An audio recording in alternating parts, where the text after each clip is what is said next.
में मन लागो मेरो यार फकीरी में, मन लागो मेरो यार फकीरी में। इस प्रेम नगर में आप सबका स्वागत है। उसमें भी ये तो भगवान श्री कृष्ण का कथा मंडप है, भागवत जी का मंडप है, ये तो वैकुंठ है, नैमिषारण्य क्षेत्र है। यहां बैठने के बाद भी अगर हमारे हृदय से राग, द्वेष, ईर्ष्या, क्रोध ये कचरा साफ नहीं हुआ तो समझ लेना कहीं न कहीं हम में कमी है। आप में नहीं, शायद कमी मेरे में होंगी।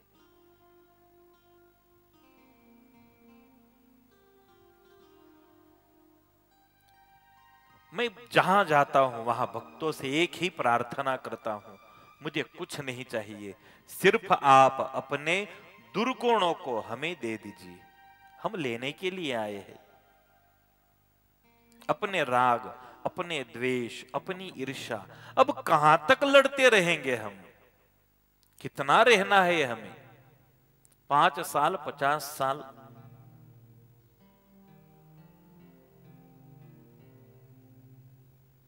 तो क्यों हम अपने मन को कलुषित करें?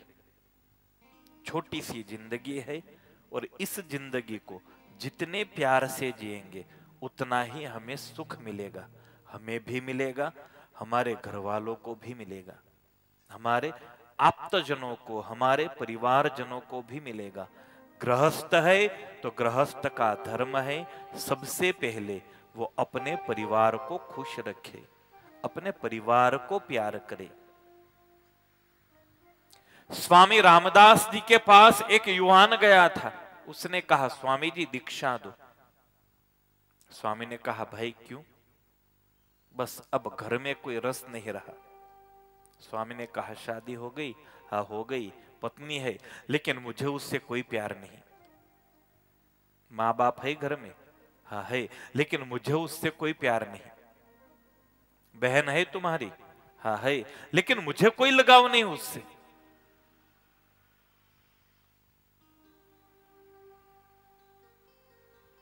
इस युवान को क्या करना चाहिए?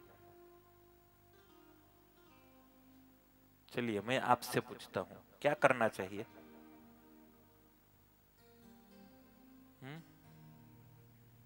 माला?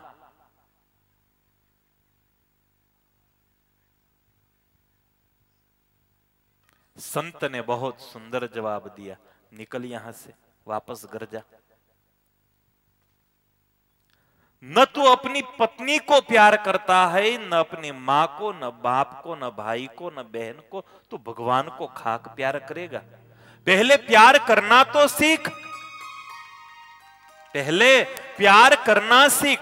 तेरे हृदय में प्यार का झरना ही नहीं है तो कहां से भगवान को प्यार कर सकेगा? मैंने परसों की कथा में कहा था, भक्त होने के लिए बहुत जरूरी है प्रेमी होना। बिना प्रेम का इंसान वकील हो सकता है, डॉक्टर हो सकता है, इंजीनियर, आर्किटेक्ट, बिजनेसमैन, नेता, सब कुछ हो सकता है, लेकिन बिना प्रेम का इंसान भक्त नहीं हो सकता। भक्त होना है तो अपने हृदय को प्यार से भरो, वरना आओ ही मत मंदिर में, कोई जरूर नहीं कथाओं में। क्या जरूर है भीड़ मचाने की? क्या जरूर है गिरदी करने की?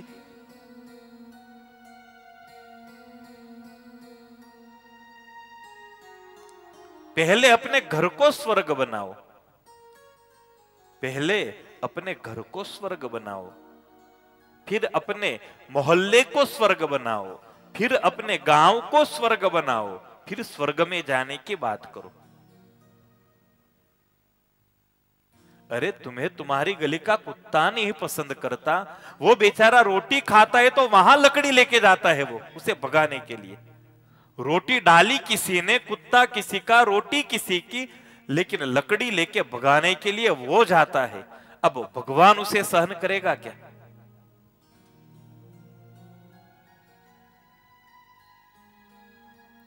प्रेम तत्व। मैं प्रेम की इतनी बात इसलिए कर रहा हूं क्योंकि हमें आज प्रेम तत्व की ओर जाना है, और 4 दिन अब प्रेम की ही बातें होगी क्योंकि कृष्ण आएगा।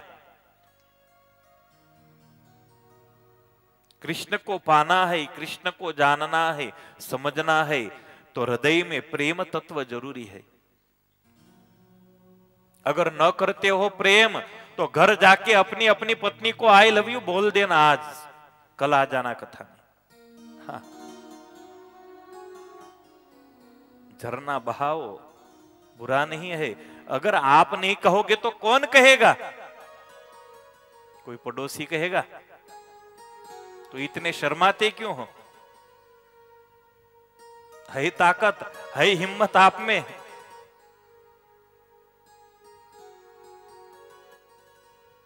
हमारे महाराष्ट्र में एक रिवाज है, नाम लेने का रिवाज। जब शादी होती है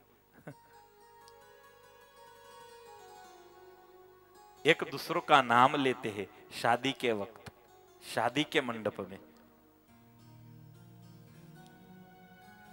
प्रभु को रोज ले छे, वो आपका नाम लेते हैं, दोनों अरस परस। वाह, बढ़िया है।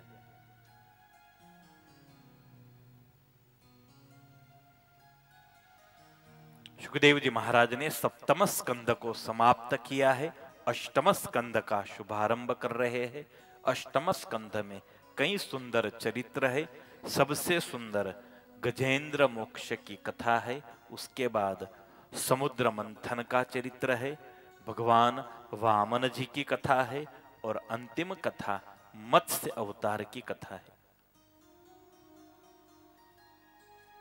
ऐसे तो समय की, हाँ शायद 5 घंटे कथा चलती है, लेकिन पाबंदी समय की तो बहुत है, क्योंकि सारी कथाएं हम नहीं ले सकते, कुछ न कुछ तो छोड़ना ही पड़ता है।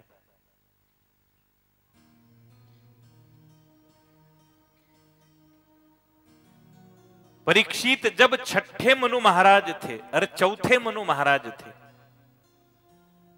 उस मनु के समय में इस पृथ्वी पर सुंदर परमात्मा का अवतार हुआ था। उनका नाम था अजीत भगवान, और अजीत भगवान ने ही हरि नाम से अवतार लिया था, गजेंद्र नामक हाथी की रक्षा के लिए। और तब परीक्षित ने पूछा है, गजेंद्र को भगवान की याद कैसे आई? गजेंद्र को परमात्मा का स्मरण कैसे हुआ? मुझे आप गजेंद्र का चरित्र सुनाइए।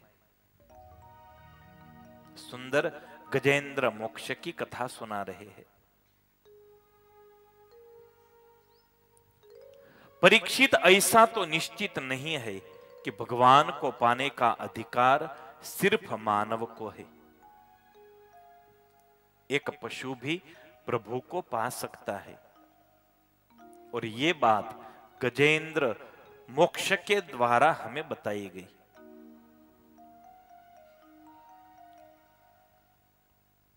गजेंद्र नामक हाथी था, त्रिकुटाचल पर्वत की तलेटी में उसका निवास था। आसीद गिरिवरो राजन त्रिकूट इति विश्रुतः, क्षीरोदेनावृतः श्रामान् योजनायुतमुश्रितः। त्रिकुट नामक पर्वत की तलेटी में गजेंद्र नामक हाथी रहता था। इतना बलवान था, एक हाथी में 10,000 हाथी की शक्ति थी। गजेंद्र के भय के कारण उस वन में जो हिंसक पशु थे वो भी अहिंसक थे, कोई हिंसा नहीं करता था, बड़े प्यार से एक दूसरे के साथ हिलमिल कर रहते थे। गजेंद्र का प्रभाव इतना था, अब 10,000 हाथी की ताकत हो तो सिंह को भी डर लगता है उससे। गजेंद्र की 4 पत्नियां थी, 4 पत्नियां थी, 10-12 उसके बेटे थे, बच्चे भी थे। बहुत सुंदर गजेंद्र का परिवार था।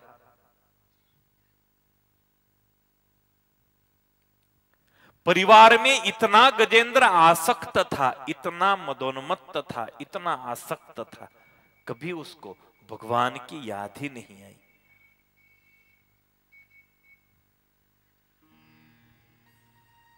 उसको लगता था बस यही मेरी दुनिया है, मेरी पत्नियां, मेरा परिवार, मैं कितना सुखी हूं, मैं कितना खुश हूं। लेकिन भूल चुका था कि हाँ, हमारे सर पर एक विधाता की फांसी भी लटकी हुई है। पता नहीं कब हमारे गले में आ जाए वो फंदा।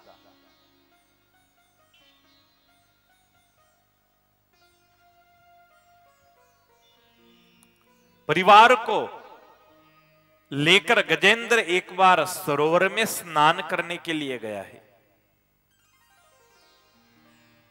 पत्नियों के साथ स्नान कर रहा था, अपनी सुंड में पानी भर के पत्नियों पर फुहारे डाल रहा था, तो पत्नियां भी गजेंद्र को नहला रही थी।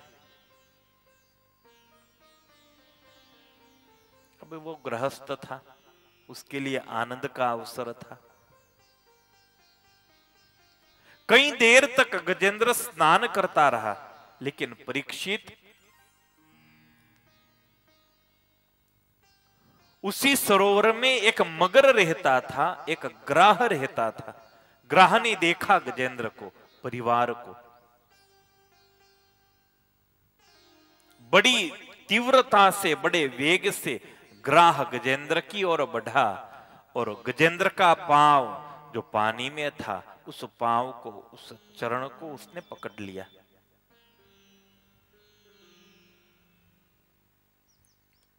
अब इतना बलवान था गजेंद्र, पहले तो उसने मन पे नहीं लिया होगा कुछ, लेकिन जैसे ही उस मगर ने जोर से दबाया, लाल लाल लाल रंग का पानी हो गया। तब गजेंद्र को लगा हाँ, जरूर मगर आया है, उसने पांव पकड़ा है। जोर से अपना पांव उठाने की कोशिश की, झटकने की कोशिश की, लेकिन मगर की पकड़ इतनी मजबूत थी, वो अपना पांव नहीं छुड़ा सका। हाँ, गजेंद्र में ताकत थी, लेकिन अब पानी में मगर तो ज्यादा शक्तिवान होता है।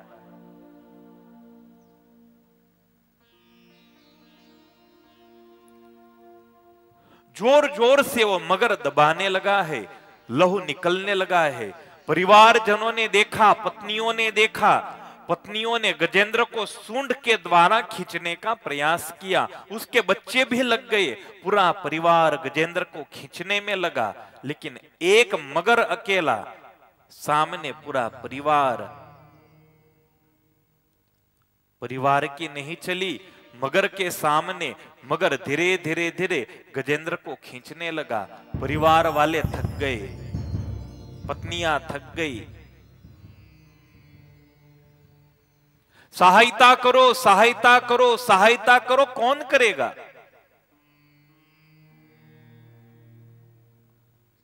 चारों पत्नियां एक दूसरे की तरफ देखने लगी। एक ने कहा, अगर मगर ने इसका पांव छोड़ दिया तो हो सकता है हमारा पांव पकड़ ले। मैं तो निकल रही हूं। धीरे से निकल गई एक निकली तो दूसरी भी निकली, उसके पीछे तीसरी निकली, चौथी निकली, सरोवर के किनारे जाकर खड़ी रह गई। जो बच्चे थे अब वो भी निकलने लगे। गजेंद्र देखता रहा, उसे अपनी आंखों पर यकीन नहीं हुआ। जो पत्नियां आज तक कहती थी आपके बिना तो हमारा जीवन अधूरा है, हम जी नहीं सकते, आज मौत के मुख में मुझे देखकर, मेरा साथ छोड़कर मेरा परिवार किनारे पे जाके खड़ा रहा।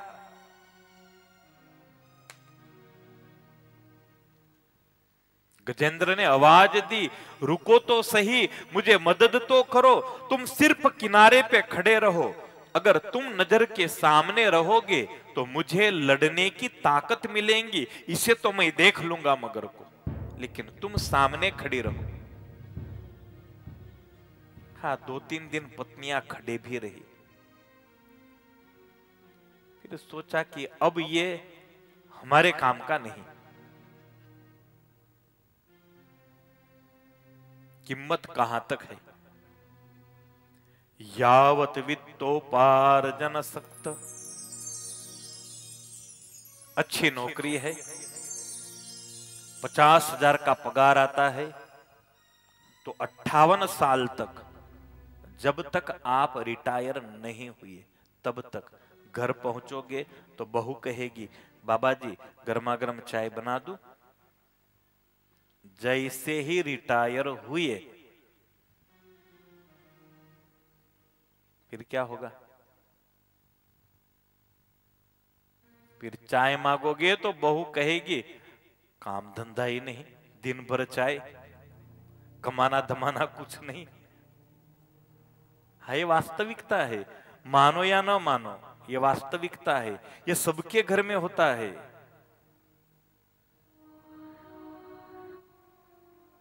यहां किम्मत किसकी है?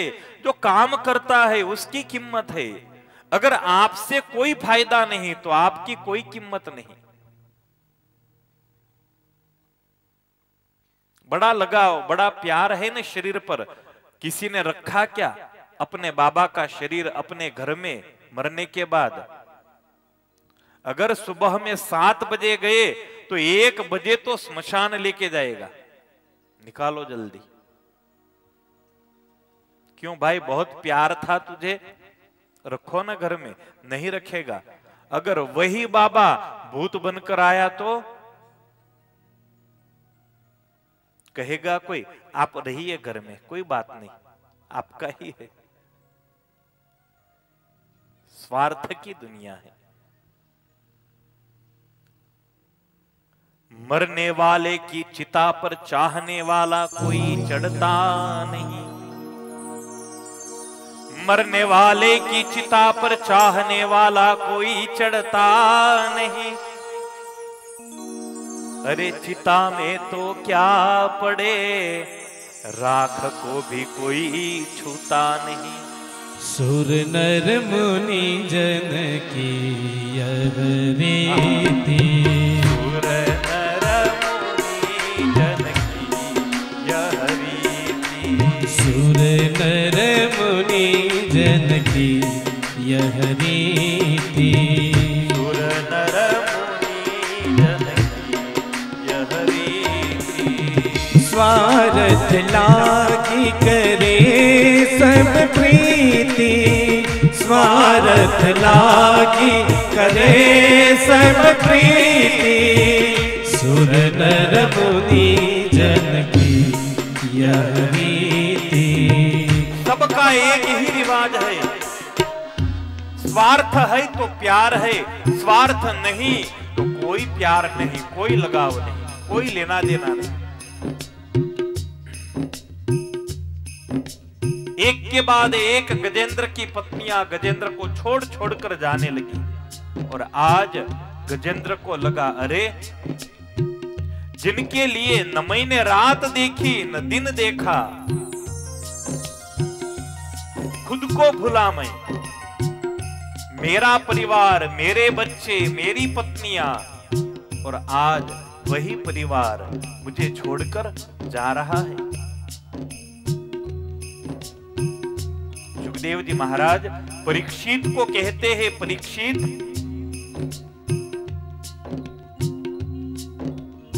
ततो गजेन्द्रस्य मनोबलौजसं कालेन दीर्घेण महानभुद्व्ययः विकृष्यमाणस्य जले वसीदतो विपर्ययो सकलम जलौकस। हाँ, आज तक शरीर अच्छा था तो भगवान की याद नहीं आई। याद कब आती है? मन वीणा की तारे टूटी, मन वीणा की तारे टूटी, अब क्या गीत सुना हो, अब क्या गीत सुनाओ। मैली चादर ओढ़ के कैसे द्वार तिहारे हो, मैली चादर ओढ़ के कैसे द्वार तिहारे।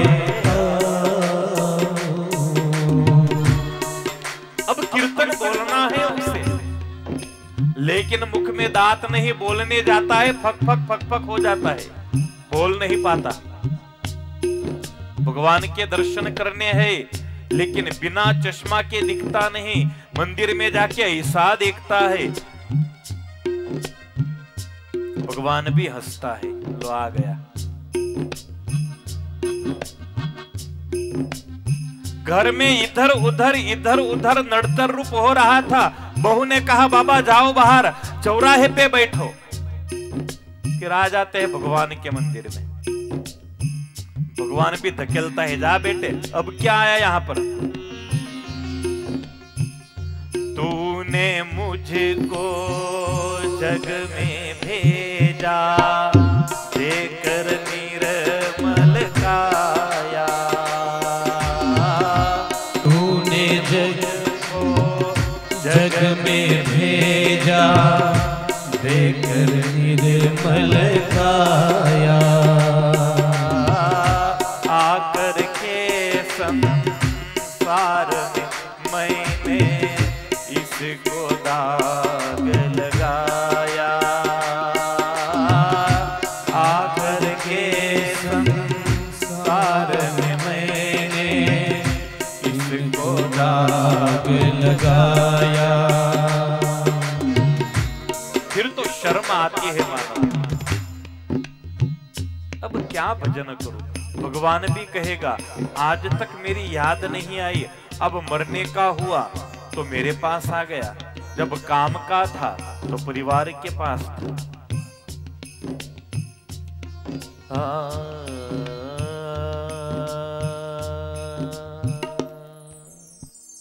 थक गया गजेंद्र, परिवार निकल गया। गजेंद्र लड़ता रहा, एक दिन दो दिन, कभी गजेंद्र की जीत, कभी मगर की जीत। कभी गजेंद्र उस ग्राह को पानी से बाहर निकालता है, तो कभी ग्राह गजेंद्र को पानी में ले जाता है। हाँ, लेकिन पानी में मगर की ताकत ज्यादा रहती है। पानी में मगर की ताकत ज्यादा रहती है। और जैसे जैसे दिन बीत रहे थे, मगर शक्तिशाली होता जा रहा था। बिना खाए गजेंद्र लड़ रहा था, कमजोर हो रहा था। परीक्षित, ये युद्ध एक दो दिन नहीं, पूरे 1000 साल तक चला है। कितने 1000 साल तक।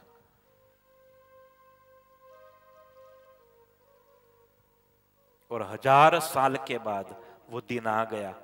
गजेंद्र को एहसास हो गया, बस अब मेरी शारीरिक क्षमता खत्म हो गई, अब मैं कुछ नहीं कर सकता, अब मैं नहीं बच सकता।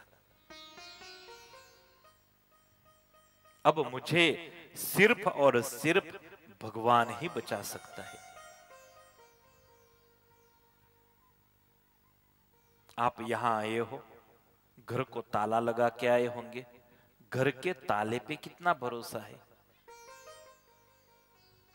नहीं, मैं तो ताला लगा के आई, 10 रुपए का ताला। क्या उतना भरोसा हमें भगवान पर है?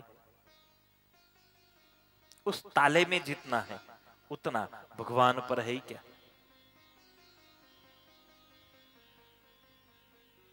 उतना भरोसा भगवान पे आ जाए ना, जितना हमें अपने तिजोरी के ताले पर है, उतना यकीन अगर भगवान में बैठ जाए तो बेड़ा पार हो जाएगा। सोना रख देते हैं तिजोरी में, फिर ताला लगा देते हैं, फिर बड़े आराम से कहीं भी घूमता है, वो पूरे भारत में घूमता है, बेफिक्र है, ताला लगाया है।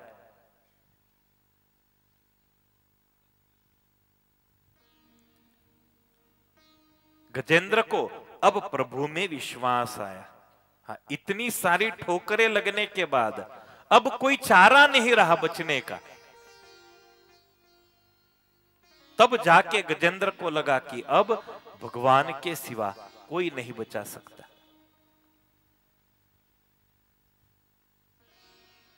भगवान की शरण में प्रभु को याद कर लूं तो शायद भगवान मुझे बचाए। द्रौपदी की रक्षा के लिए भगवान कब आए थे? दुशासन जब घसीट कर ले आया तो द्रौपदी को था मुझे क्या कर लेगा ये? 5 पति है, अर्जुन मेरा पति, आंख निकाले तो पूरी त्रिलोकी को जलाकर राख कर दे, ऐसे भयानक शक्तिशाली मेरे 5 पति के होते हुए ये दुशासन क्या बिगाड़ लेगा। लेकिन द्यूत सभा में जब 5 पतियों ने अपने सर नीचे कर दिए, भीष्म द्रोण सबने अपने सर झुका दिए, तब द्रौपदी को लगा अरे जिन पर भरोसा रखकर आई थी वो तो पानी में बैठ गए। हे कृष्ण, अब तुम्हारे सिवा कोई नहीं रखवाला। जब सारे बंधन टूट जाते हैं और एक प्रभु के साथ ज्वाइंट होता है, तब आके भगवान हाथ पकड़ता है। भगवान कहता है बेटे, अगर मुझे पाना है तो तुझे इन सारे रिश्तों को तोड़ना होगा, इन बंधनों को तोड़ना होगा।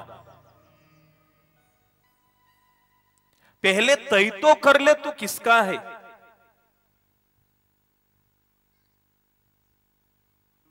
साधु के पास गया, आपका ही शिष्य हूं।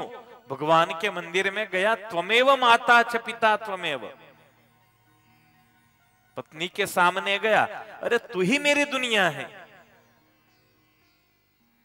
भगवान कहता है भाई पहले फाइनल कर ले तू किसका है, और फाइनल करना होगा हमें, हम किसके हैं।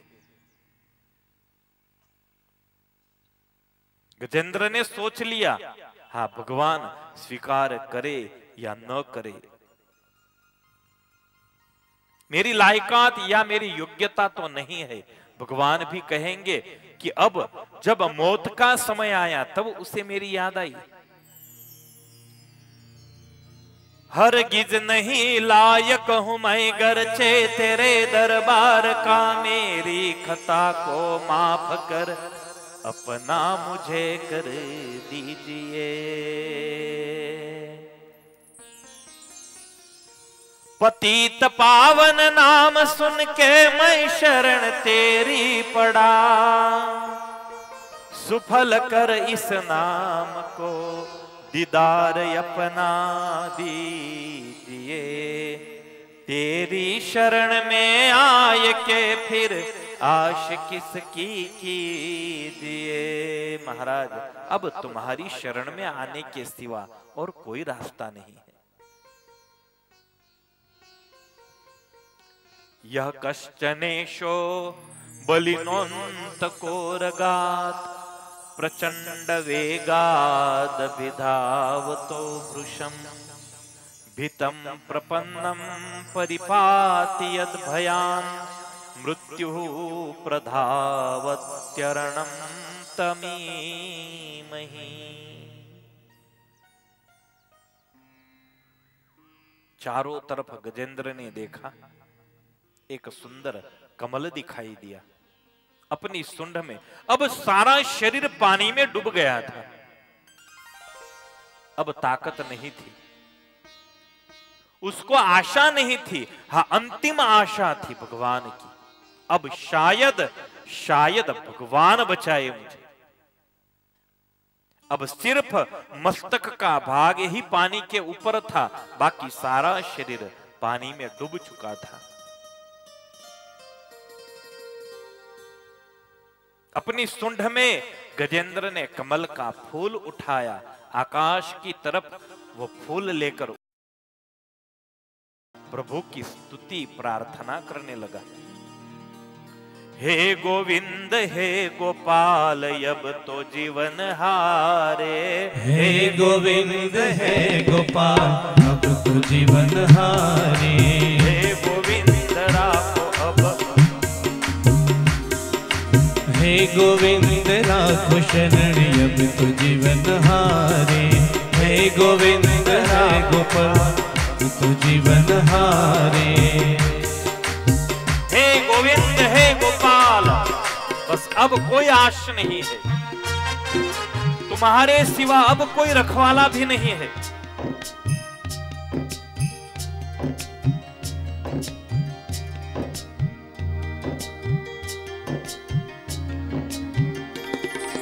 नीर पीवन हेतु गयो सिंधु के किनारे, नीर पीवन हेतु गयो सिंधु के किनारे, नीर पीवन हेतु गयो सिंधु के किनारे, नीर पीवन हेतु गयो सिंधु के किनारे, सिंधु बीच बसत ग्राह चरण लई पछाड़े, सिंधु बीच बसत ग्राह चरण लई पछाड़े, सिंधु बीच बसत ग्राह चरण लई पछाड़े, सिंधु बीच बसत ग्राह चरण लई पछाड़े, हे गोविंद हे गोपाल अब तो जीवन हारे, हे गोविंद हे गोपाल अब तो जीवन हारे।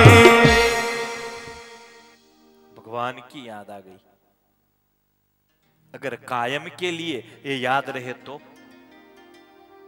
कितना अच्छा होगा। लेकिन स्थिति क्या है? यहां से हाईवे कितनी दूर है? 1.5 किलोमीटर। अमावस्या की रात्रि हो, रात के बराबर 1-1:30 बजे हो,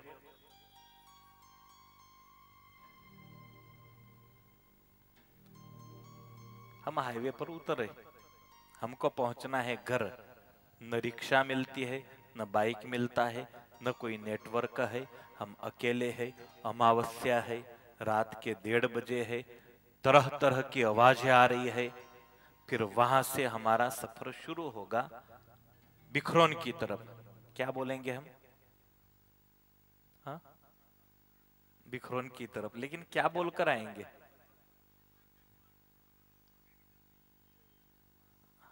जय हनुमान ज्ञान गुण सागर, जय कपीसति हूं। और जैसे ही वो चौराहे पे ओटा देखा, बिखरोन की लाइटें दिखी, फिर मेरे अंगने में तुम्हारा क्या काम है। गया भगवान, हाईवे पर रुक गया वो। कब तक जरूरत थी उसकी? हाँ, यहां पहुंचने तक। अब जरूर नहीं रही। बस गजेंद्र की वही स्थिति है। अब जरूरत पड़ी इसलिए भगवान भगवान करने लगा है। 4 प्रहर युद्ध भयो लई गयो मझधारे, नाक कान डुबन लग्यो कृष्ण को पुकारे। हे हरि हे हरि हे हरि, इस प्रकार गजेंद्र ने परमेश्वर को, परमात्मा को आवाज दी है। और परीक्षित हरि कहा, इसलिए इंद्रदेव सबसे पहले आए, भगवान सदाशिव भी आ गए, ब्रह्मा जी भी आ गए। जितने देव थे सारे के सारे आके ऊपर आकाश में खड़े हैं, लेकिन कोई गजेंद्र को बचाने के लिए आगे नहीं बढ़ा। अब गजेंद्र की गलती क्या हुई? उसने हरि नाम से पुकारा। अब हरि तो सभी को कहा जाता है। एवं गजेन्द्रमुपवर्णित निर्विशेषम ब्रह्मादयो विविधलिंग विदाभिमानः नैते यदोपससृपूर्निखिलात्मकत्वात् तत्राखिलामरमयो हरिराविरासित।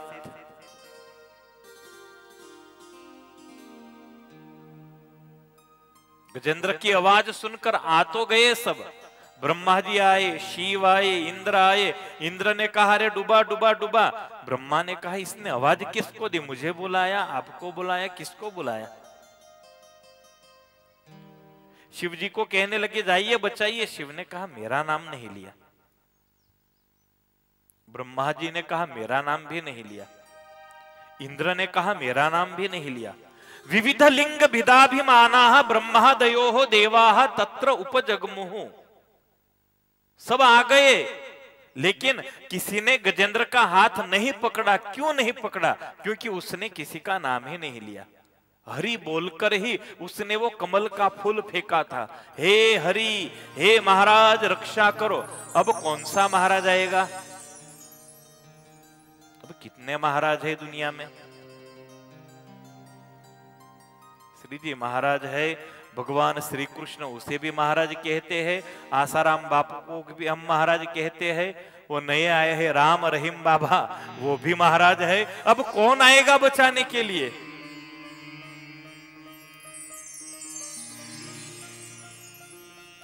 जे धुरुसी आठवले तेची उपमन्ने घोंकिले तेची गजेंद्रा लाधले हित धाले तयाचे। बेचारे ने कमल तो उठा लिया था, कोई उसको नहीं उठा रहा था। भगवान को फिक्र हुई मर जाएगा ये। परमात्मा नारायण गरुड़ पर बैठकर तुरंत ही वैकुंठ में अदृश्य हुए। गजेंद्र के सामने हरि नाम से परमेश्वर प्रकट हुए हैं। बोलिए श्री हरि नारायण भगवान की। बड़ा अद्भुत प्रभु का स्वरूप है, चतुर्भुज रूप है। शंख चक्र गदा पद्म प्रभु ने धारण किए थे। आते ही परमात्मा ने गजेंद्र की सूंड पकड़ ली, गजेंद्र को पानी में से बाहर खींचा। नीचे जो मगर था वो भी गजेंद्र के साथ पानी में से बाहर आया। एक हाथ से सुदर्शन चक्र चलाकर परमात्मा ने मगर का शिरच्छेद किया और गजेंद्र को उस मगर से मुक्त किया। मृत्यु के मुख में से गजेंद्र को मुक्त किया। भगवान ने फिर एक बार साबित किया कि सिर्फ मानव को ही अधिकार नहीं है। हाँ, पशु भी अगर मुझे याद करता है तो मैं उसका भी कल्याण करने के लिए तैयार हूं।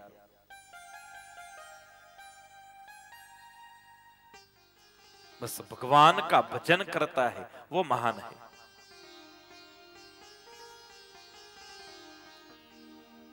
राम भजे सो सब में भला है, राम भजे सो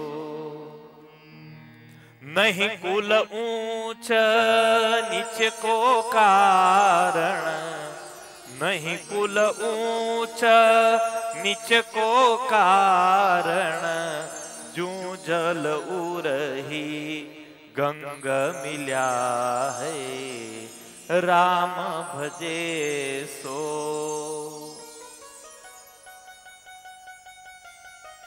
हमारी गटर का पानी मां नर्मदा में ही कहीं मिलता होगा आगे, हाँ वहीं पर जाता है।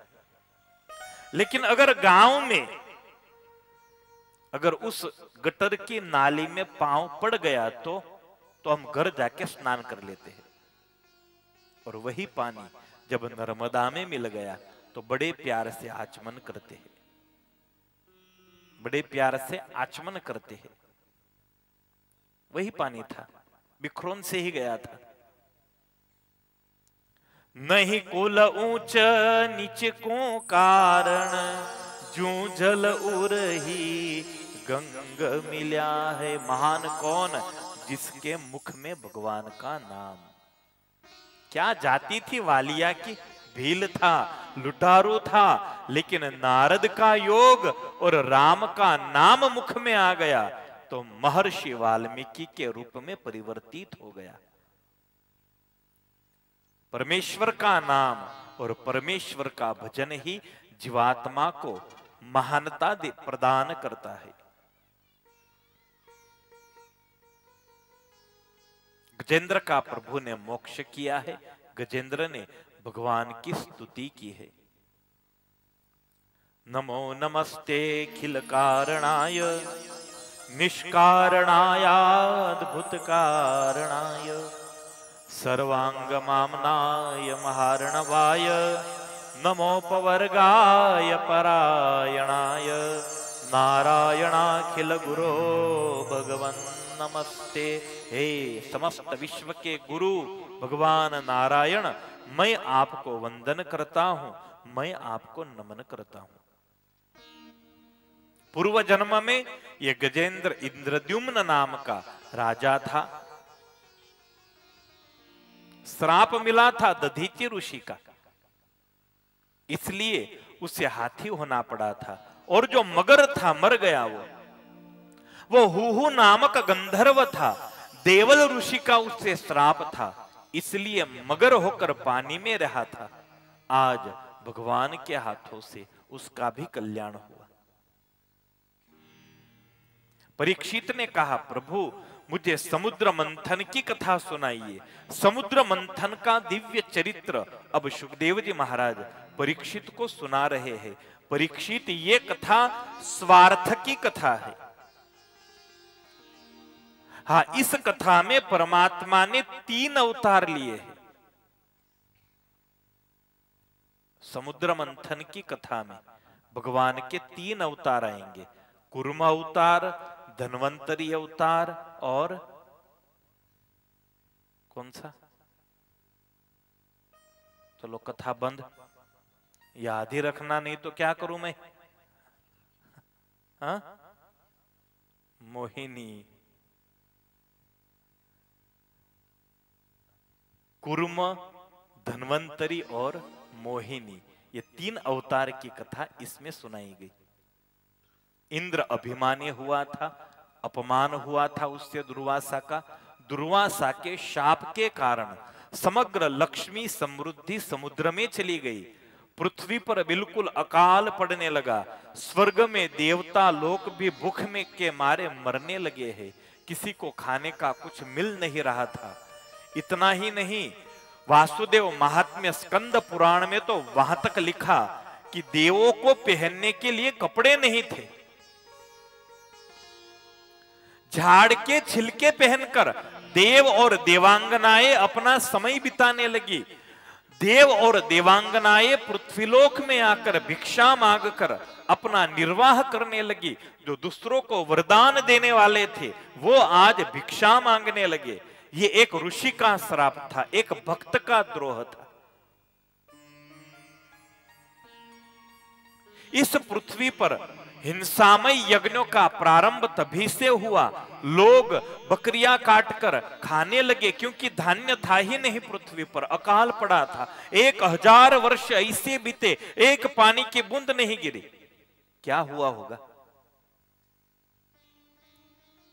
लोग मरने लगे, एक दूसरों को मानव को काटकर खाने लगा। श्रीहीन हो गई पृथ्वी, पृथ्वी पर से सारी शोभा चली गई थी। एक भक्त के द्रोह के कारण, एक भक्त के अपराध के कारण। देवता लोग भगवान के पास गए, भगवान को कहा, प्रभु इस दुख में से मुक्त कीजिए। भगवान ने कहा, एक काम करो, समुद्र मंथन करो। अरे समुद्र मंथन वो कोई खाने का खेल है? भगवान ने कहा, करो तो सही, कुछ न कुछ निकलेगा। लक्ष्मी समुद्र में है, समृद्धियां, सारे रत्न, रिद्धि सिद्धि सब समुद्र में है, सब बाहर निकलेगा। समुद्र मंथन करो।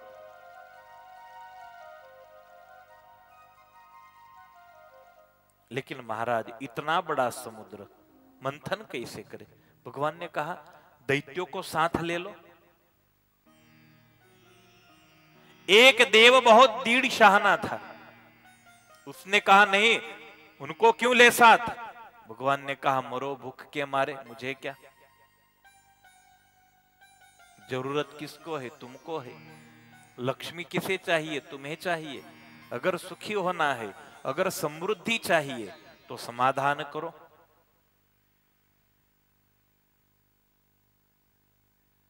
दैत्यों के पास गए, दैत्यों ने शर्त रखी, हाँ समुद्र मंथन करेंगे, लेकिन जो भी निकला उसमें से आधा तुम्हारा आधा हमारा।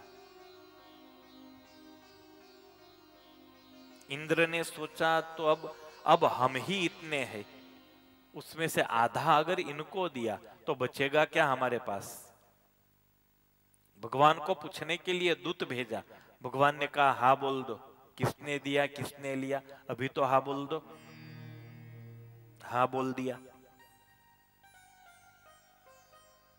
भगवान के पास आए, रवई तो चाहिए मंथन के लिए। अब इतनी बड़ी रवई कहां से लाए, कहां से ढूंढे। भगवान ने कहा इस मंदराचल पर्वत को उठा लो। अब मंदराचल पर्वत पृथ्वी में 11,000 योजन पृथ्वी में डटा हुआ था और 11,000 योजन ऊपर था, और देव और दैत्य उनकी संख्या करोड़ों में थी। भगवान ने कहा उठा लो, गए सब वहां पर, लगाने लगे जोर। कार्तिक स्वामी ने वहां तक लिखा, अरे किसी का पीतांबर भी बिगड़ गया, धोतियां बिगड़ गई, निकल गई, लेकिन मंदराचल नहीं हिला। इतना बड़ा पर्वत हिलेगा कैसे। दैत्यों ने देवों को कहा नारायण ने बेवकूफ बनाया हमें, अरे ये थोड़ी निकलेगा, ये तो जमीन में 11,000 योजन गड़ा हुआ है। देव गए प्रभु के पास, भगवान को विनती की। भगवान ने शेष को कहा शेष एक काम करो, इस मंदराचल पर्वत को 2 किलोमीटर दूर फेंक दो। और शेष नाग ने बैठे बैठे सिर पर फूंक मारी, और एक फूंक मारते ही 11,000 योजन जो गड़ा था वो उखड़कर 2 किलोमीटर दूर जाके गिरा। शेष की ताकत जिस पर भगवान सोते हैं। भगवान ने कहा अब उठा लेंगे हम। गए देव दैत्य उठाने लगे, फिर भी मंदराचल हिलने का नाम नहीं लेता था। वापस आए प्रभु के पास, भगवान को कहने लगे अब आपके सिवा कोई उपाय नहीं, कुछ कृपा करे, एक बार वो पर्वत हमें समुद्र में रख दीजिए, फिर हम कर लेंगे मंथन।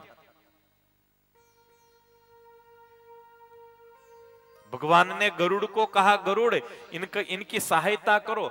गरुड़ जी आए, अपने चांच में जैसे बच्चा खिलौना उठाता है वैसे मंदराचल को उठाकर समुद्र के तट पर रख दिया।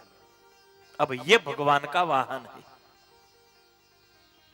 उसकी ताकत कितनी होगी प्रभु की, उसकी शक्ति सामर्थ्य कितनी होगी, उसका वाहन इतना बलवान, वो जिस पर सोता है वो शेषनाग इतना सामर्थ्य युक्त, तो वो भगवान कैसा होगा, कल्पना का विषय है। देवों ने कहा अब रस्सी तो इतनी बड़ी चाहिए मंदराचल के लिए। ब्रह्मा जी को पूछा, ब्रह्मा जी ने कहा वासुकी के पास जाओ। वासुकी नाग के पास गए, वासुकी नाग को कहा आप रस्सी के रूप में रहिए। वासुकी ने कहा मैं तो मर जाऊंगा, एक शर्त पर रहूंगा, जो भी निकला उसमें आधा तुम्हारा आधा मेरा। असुरों ने तो कह दिया इंद्र हम अपने भाग में से 1% भी नहीं देंगे, जो देना है वो तुम्हें देना होगा। भगवान ने फिर से इंद्र को संदेश दिया, डरो मत, हाँ बोल दो। अरे किसने दिया और किसने लिया, अभी हाँ बोल दो एक बार, बाद में देखेंगे जब देने का होगा, अभी काम निकाल लो।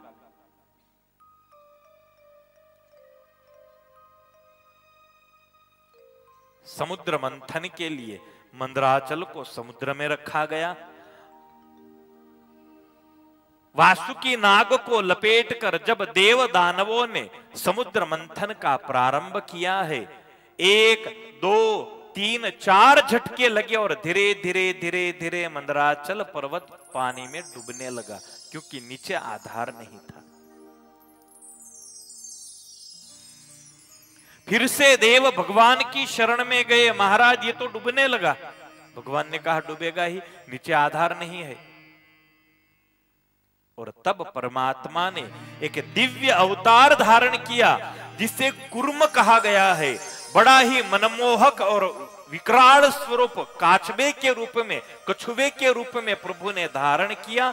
बोलिए श्री कुर्म नारायण भगवान की। कुर्म स्वरूप धारण करके मंदराचल पर्वत को अपनी पीठ पर प्रभु ने धारण किया, ताकि मंदराचल पर्वत पानी में डूब न जाए।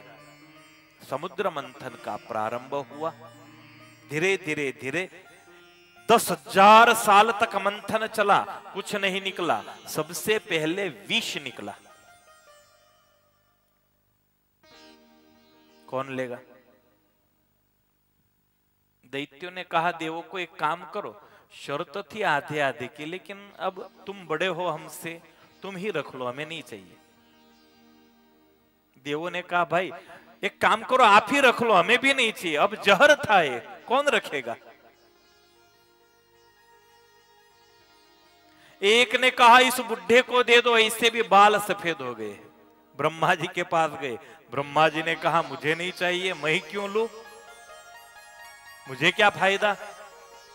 भगवान नारायण के पास गए, महाराज आप तो इस पृथ्वी के सर्वश्रेष्ठ हो, आप परमात्मा हो, आपको पहला निकला हुआ भाग अर्पण करना है। भगवान ने कहा जहर ही मिला देने के लिए, मुझे नहीं चाहिए। अरे प्रभु मंथन आगे नहीं बढ़ेगा। भगवान ने कहा इसके लिए मैं मर जाऊं, तुम्हारे मंथन के लिए मैं मर जाऊं। अरे 33 करोड़ हो, एकाध पी लो, एकाध कम हो गया तो क्या तकलीफ, ले लो। एक परिवार के लिए ही है, समाज के लिए है, समाज कल्याण के लिए है। कोई तैयार नहीं हुआ।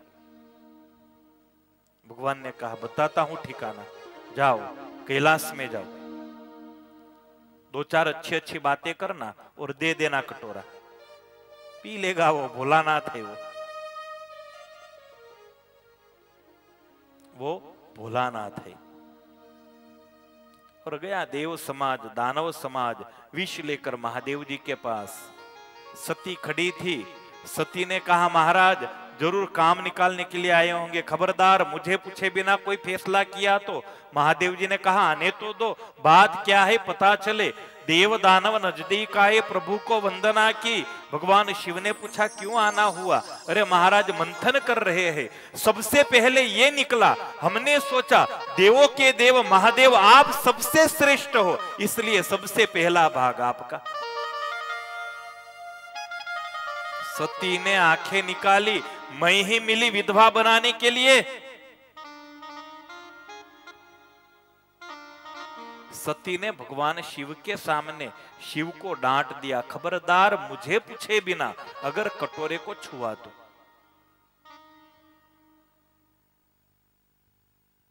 और अगर इस तरफ से खबरदार ऐसा शब्द निकला तो ताकत है तुम्हारी, तुम पांडाल से बाहर जाओ। है हिम्मत, कल सुबह तक यहीं बैठे रहोगे। भगवान शिव ने कहा नहीं लूंगा, लेकिन देवी एक काम करो, इतने सारे मेहमान हमारे घर आए, कुछ पानी की व्यवस्था करो, कुछ चाय की व्यवस्था करो।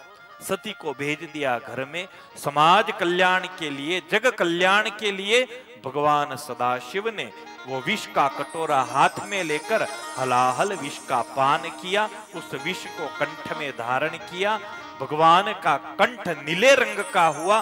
बोलिए श्री नीलकंठ महादेव की जय। भक्तों को सेव तुमने निराश ना किया, मांगा जी ने जो चाहा वरदान दे दिया। भक्तों को शिव तुमने निराश ना किया, मांगा जी ने जो चाहा वरदान दे दिया।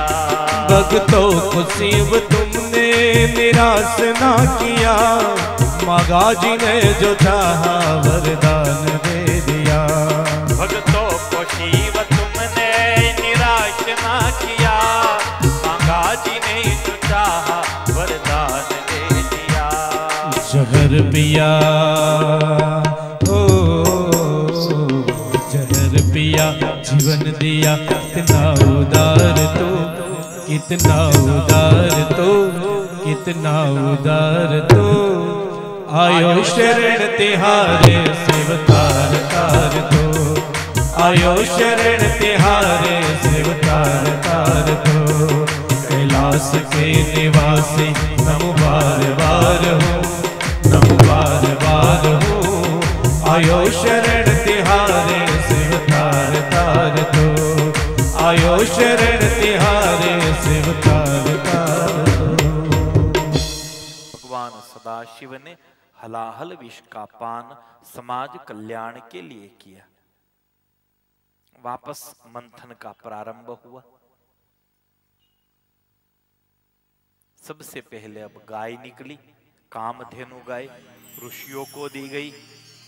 उच्चैस्रवा नामक घोड़ा निकला, दैत्यों ने रख लिया। ऐरावत नामक हाथी इंद्र ने रखा। कौस्तुभ मणि निकला, तो कौस्तुभ मणि भगवान विष्णु ने रखा। पारिजात वृक्ष उड़कर आकाश स्वर्ग में चला गया। अप्सराएं निकली, वो भी स्वर्ग में चली गई। दारू निकली, वारुणी असुरों ने रख ली। लक्ष्मी जी निकली, नारायण ने रख ली। शार्ग नामक धनुष्य निकला, वो भी भगवान के पास गया। शंख निकला, पांचजन्य नामक, वो भी भगवान नारायण के पास गया। और सबसे आखिर में अब दैत्य गुरु शुक्राचार्य ने दैत्यों को सावधान किया। अब लगता है अमृत निकलेगा, सावधान रहना। जैसे ही अमृत निकले, झपट मार के पूरा का पूरा कुंभ लेकर यहां से भाग जाना। एक बूंद भी देवों को नहीं देनी। पूरी प्लानिंग में थे वो। जैसे ही धन्वंतरी का प्रागट्य हुआ, अमृत का कलश लेकर के देव जय घोष करने में रहे। बोलिए श्री धन्वंतरी भगवान की जय, धन्वंतरी भगवान की जय। पुष्प की वर्षा करने लगे देव। असुरों को वक्त मिल गया, भागते हुए धन्वंतरी के पास अमृत का कुंभ लेकर भाग गए। और ये लोग भजन करते रहे धन्वंतरी का, रोने लगे। भगवान को कहने लगे, महाराज ये क्या हुआ, अमृत तो ले गए वो लोग। भगवान ने कहा, तुम कर क्या रहे थे? महाराज वो हमसे ज्यादा चालाक निकले। इरादा तो हमारा था कि उनको एक बूंद नहीं देनी।